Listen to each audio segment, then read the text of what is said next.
மாதையன் வெளியிலே வர முடியாமல் போகுது. அவருக்கு தண்டனை கொடுக்கப்படுகிறது, ஆயுள் தண்டனை கொடுக்கப்படுகிறது. மைசூர் நீதிமன்றம் மற்றும் கோபி நீதிமன்றத்தால் அவருக்கு ஆயுள் தண்டனை கொடுக்கப்பட்டதுக்கு பிறகு அவர் திருப்பி மைசூர் சிறையிலிருந்து இடமாற்றம் செய்து கோவை மத்திய சிறைக்கு சேலம் சிறையிலையும் அவர் இருந்திருக்கிறார். அப்போ இங்கே நீங்கள் கோவை மத்திய சிறைக்கு வந்ததுக்கு பிறகு அவர் 7வது பிளாக்ல அவர் அடைக்கப்படுகிறார். அவரோடு பார்த்தீங்கன்னா பொடார மாதன், பரிசல் மாதன், அர்ஜுனன் போன்ற எண்ணற்ற பேர் அவரோட சிறையில் இருந்தவங்க. இப்படிமான அந்த காலப்பகுதிகளில் வீரப்பனாரிடம் தமிழ் தேசிய ஆதரவாளர்கள் இணைந்ததற்கு பிறகு உற்சாகப்பட்ட மாதையன் என்ன செய்கிறாரு, குளத்தூர் மணியண்ணன் கூட ஒரு நெருங்கிய தொடர்பை உருவாக்கி கொள்கிறார்.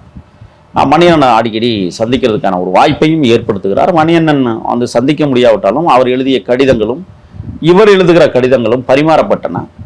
இப்படி இருந்து கொண்டிருக்கிற போதுதான் இப்போ இது ஒரு பாகம் ஒன்றாக நாம் எடுத்திருந்தாலும்